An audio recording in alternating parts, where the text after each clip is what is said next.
Bonjour à tous et bienvenue. J'ai le plaisir de vous accueillir pour une nouvelle édition du journal de la Fédération des courses du Sud-Ouest. Vous connaissez le principe maintenant, on se retrouve chaque semaine le jeudi en fin de journée pour faire le point sur toute l'actualité des courses de chevaux dans notre région. Voici le sommaire de votre édition. À la une de l'actualité, Biarritz dans le meeting Basson-Plein, nous ferons le point sur la première réunion qui s'est disputée samedi dernier et nous nous projetterons également sur les 4 réunions à suivre du grand meeting estival dans le Pays Basque. Ce mercredi, c'est la grande course de haies sur l'hippodrome de la Teste, une épreuve créée récemment, mais déjà vous le verrez, il y a une grande histoire pour cette course. Jeudi 14 juillet, jour de fête nationale, de nombreux hippodromes sont en activité dans le Sud-Ouest, demandez le programme. Nous reviendrons également sur l'exploit de Vadeni samedi dernier à Sandown Park dans les Eclipse Stakes. Le retour aux courses et l'agenda sont également au menu de votre journal des courses.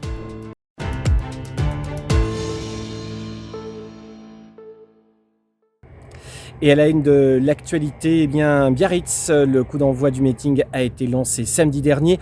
On fait le point sur le début de la saison avec Claudie Chabriac, une habituée de ce journal désormais. Et on fait le point également sur les 4 réunions à venir.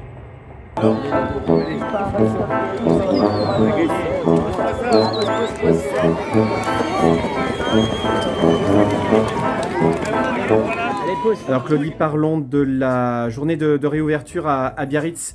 Comment s'est-elle passée ? Ça s'est très bien passé. Samedi, il y avait un temps splendide, beaucoup de monde, des courses de qualité avec les Open de trot des 4 ans et des 5 ans. Et un Grand Prix, le Grand Prix Jean Dumas qui a vu son vainqueur qui est d'ores et déjà qualifié pour le Grand Prix de la fin du meeting du 29, le Grand Prix de Biarritz. Donc des très belles courses, du monde, le restaurant, la terrasse pleine et tout. Donc très bonne rentrée. Alors, ce que je voudrais qu'on évoque maintenant, ce sont les 5 réunions à venir. Quel est le programme ? On commence par le 9 juillet. Alors, le 9 juillet, nous avons un programme particulier parce que c'est la journée des enfants. Donc, la soirée complètement gratuite pour tout le monde avec de nombreuses animations. Et l'Open Trot des 3 ans, hein, puisqu'on a fait les 4 ans, les 5 ans. Et maintenant, il fallait qu'on fasse les 3 ans. Voilà, donc un peu plus tard dans le meeting pour permettre aux chevaux d'avoir essayé la piste avant. Donc, pour le 11, on a les associations biarrotes. Avec Claude, tu peux en parler là. Eh bien, avec un orchestre de 18 participants de jazz.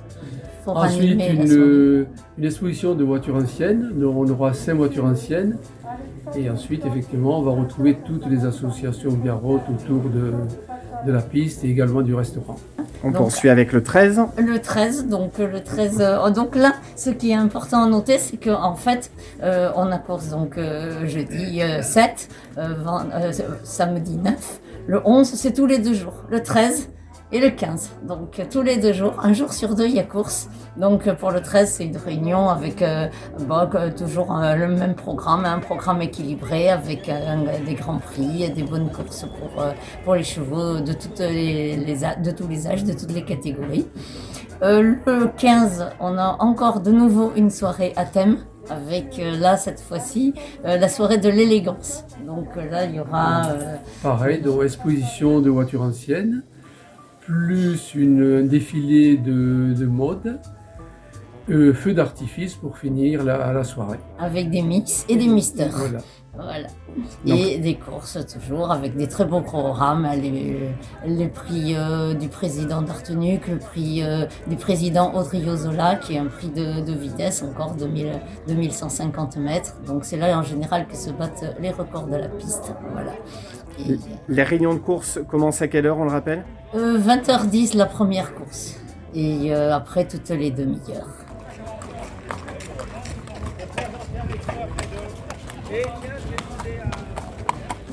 Messieurs Vassar, Mascaël et Crespel sont attendus par messieurs les commissaires. Messieurs Vassar, Mascaël et Crespel. L'autre actualité dans la région, c'est le 14 juillet, jour de fête nationale, jeudi prochain. Ça, c'est pour tout le monde. Et puis, de nombreux hippodromes seront également en activité. Voici le programme.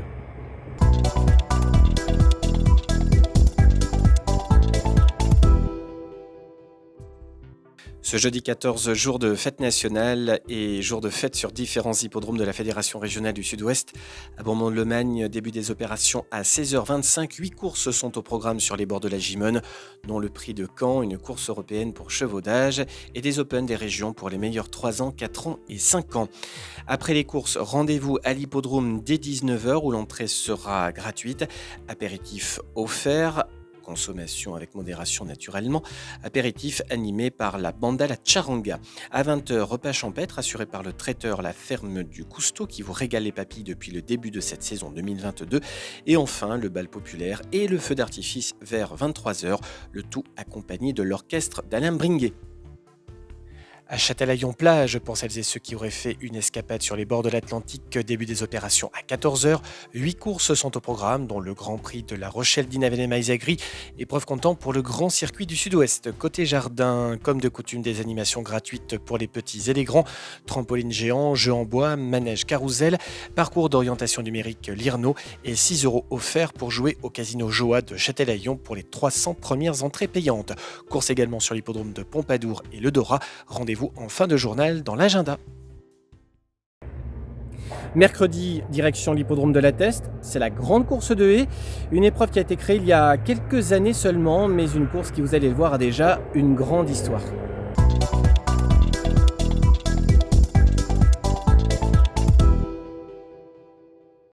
La grande course de haies de la Teste a été seulement créée en 2015 et a été courue sous forme de handicap à partir de 2017. Les lauréats sont en 2015, Balkino de Maspi, monté par Jordan Agostini pour Fabien Cellier. En 2016, Allen Voran, un 10 ans associé à James Révélé pour Guillaume Macaire. En 2017, Maximo Meridio, avec Nathalie Dessouter comme partenaire à nouveau pour Guillaume Macaire. En 2018, Beauté Promise et Pierre Dubourg pour Arnaud Chaillet-Chaillet. En 2019, le visiteur Bonora, monté par Céline Lequien pour Serge Fouché. En 2020, Fance des Bruyères avec Thomas Borin comme jockey et Isabelle Gallorini comme entraîneur. En 2021, un né à l'arrivée à l'avantage de Futbolisto et Nicolas Goffenic pour Mickaël Serror. Soit 6 ongles et une seule jument, Beauté Promise à l'arrivée. Qui remportera la 8e édition ? Réponse mercredi prochain, 13 juillet. L'autre actualité, c'est Vadeni, le champion de Jean-Claude Rouget, s'est imposé dans les Eclipse sur l'hippodrome de Sandown. C'était samedi dernier. Il met fin à 62 ans de disette dans ce groupe 1 anglais. Reportage.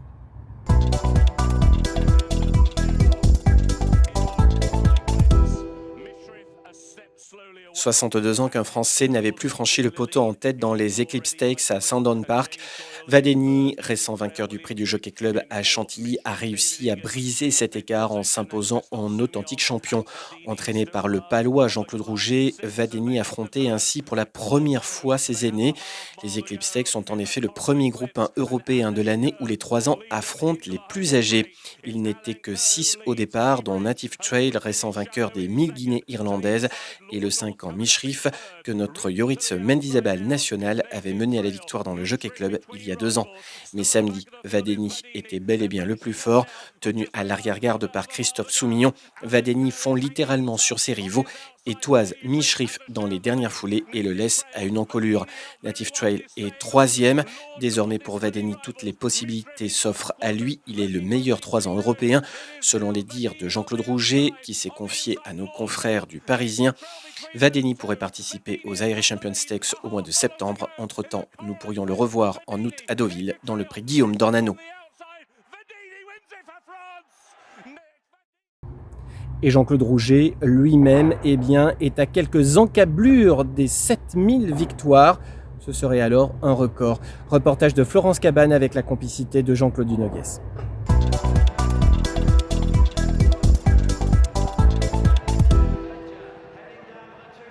Il y a 62 ans qu'un cheval français n'avait pas remporté les Eclipse Stakes à Sandown. Grâce à Vadeni, Jean-Claude Rouget a enlevé le 46e groupe 1, le 8e à l'étranger, après Milcom à Belmont aux USA, en 1995, le Man Hour. Literato en 2007 à Newmarket dans les Champions Stakes. Hervé Dia en 2015 à Ascot dans la Coronation Stakes, après son succès dans la poule d'essai des Pouliches. Prince Gibraltar en 2015 dans le Grand Prix de Baden-Baden, associé à Fabrice Véron. Kema en 2016 à Ascot, à nouveau dans la Coronation Stake. Almanzor en 2016, monté par Christophe Soumillon, gagne l'Irish Champion Stakes en Irlande à Leopardstown, puis les Champion Stakes à Ascot, après sa victoire dans le prix du Jockey Club avec Jean-Bernard Ekem. L'entraîneur palois approche de sa 7000e victoire comme entraîneur. Lundi soir, il en totalisait 6982. Que de chemin parcouru depuis le 8 février 1978 et le premier succès acquis à Pau avec Bonne Alliance pour son premier partant. 1000e, Procidage en 90. 2000e, Surf City en 95. 3000e, Balle de Golf en 2000. 4000e, Mézel en 2005 à Toulouse. 5000e, Fuel Life en 2010 à Bordeaux. 6000e, Zelzal en 2016 à Chantilly. Jean-Claude Rouget pronostique le passage aux 7000 succès au début du mois prochain. Pourquoi pas à Deauville ? Allez, place à l'actualité en bref. On vous emmène dans cette rubrique en bref à Milan-San Siro, se disputer ce jeudi 30 l'UAE President Cup. Victoire de Jarif, entraîné à la teste par Elisabeth Bernard et monté par Jean-Bernard Ekem. Jarif s'était classé 3e de l'UAE President Cup à Longchamp le 15 mai dernier, remporté par le champion Attal. Et puis à Enghien, ce samedi 2 juillet, coup de chapeau à David Bertrand qui atteint le cap des 50 succès, synonyme de passage dans le rang des professionnels, comme nous le rappellent nos confrères du trot. David Bertrand, 34 ans, a la responsabilité d'une cour à Grosbois et travaille depuis de nombreux mois maintenant pour Pierre Belloche. Fils de François Bertrand, qui fut entraîneur dans le Sud-Ouest, David a remporté sa première course en 2005 à Vivo. Il a remporté sa première victoire à Vincennes grâce à Flamme de Ginet, laquelle lui a permis de passer pro le week-end dernier. Longue et belle carrière à lui. Place au retour aux courses.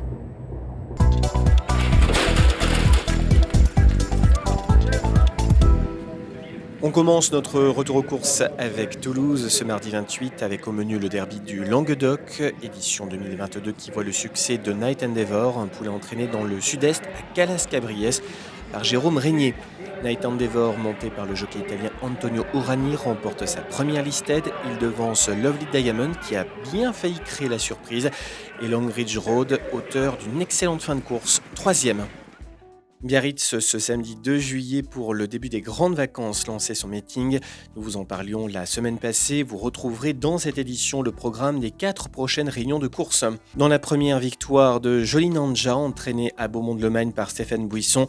Deuxième victoire en 9 sorties publiques pour la représentante de Nathalie Sémeillon. Elle devance Jade Alpha, une pensionnaire de Maxime Grasset, qui fera reparler d'elle, tandis que Django Devilliers se classe bon 3e. Dans la troisième course Open des régions des 4 ans, victoire d'Idole d'Ourville, le pensionnaire de Manu Varin remporte sa 3e victoire en 2022.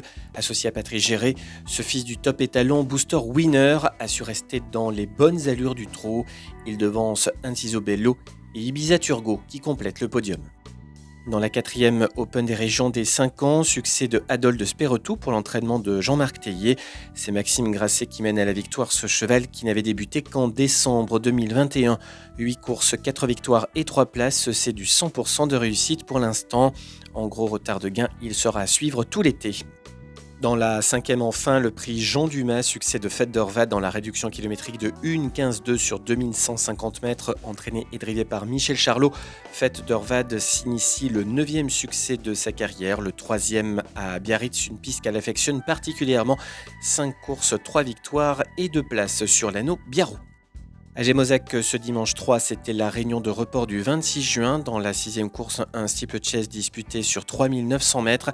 Victoire de Saint-Enza, un pensionnaire d'Hector de la Jeunette et Guillaume Macaire. À 9 ans, Saint-Enza n'a couru que 9 fois. Il s'initie son 6e succès. Il n'avait plus couru depuis le 21 novembre dernier. Il était associé à Théo Dumouche. On prend la direction du Gers à Castéraverduzan sur une piste en parfait état dans la 8e course, victoire de Gris d'Argent qui s'impose sous la selle de Clément Cadel et pour l'entraînement de Damien de Vatrigan dont les chevaux sont en très grande forme en ce moment. 12e victoire pour le fils de Silver Frost et Belle Lagune. À Montpazier ce dimanche 3, toujours dans la deuxième course pour chevaux de 4 ans, victoire d'Ibrissac entraîné par Ludovic Delestre et associé à Romain Lecreps. Première victoire en 3 sorties pour ce fils du champion régional Brissac qui n'avait débuté que le 26 mai dernier à l'Aréole. À Pompadour, dans la 5e course, le prix Fairyland 2, succès de Gary de la Brunie dans un steeplechase réservé aux Anglo-Arabes. Victoire acquise par 11 longueurs d'avance. Irène de la Garde se classe 2e à nette distance devant Donizetti, 3e. Absent en 2021, Gary de la Brunie, revenu en pleine forme, signe son 2e succès en 3 courses en 2022. Ce lundi 4 à Eos dans le Grand Prix de la Ville, victoire de Donato Bello qui signe là son 2e succès consécutif après celui acquis à Niort le 19 juin dernier. Le partenaire de Nicolas Brossard devance Duo Séguinel et Elliott Derpé.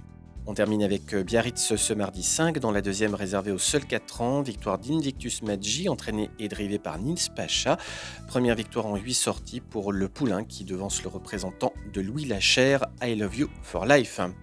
Dans la 5e enfin, Flo du Derby retrouve sa piste de prédilection. 2e victoire en 4 sorties sur le tracé Biarrot pour le représentant de Norbert Vimont. Place à l'agenda de la semaine.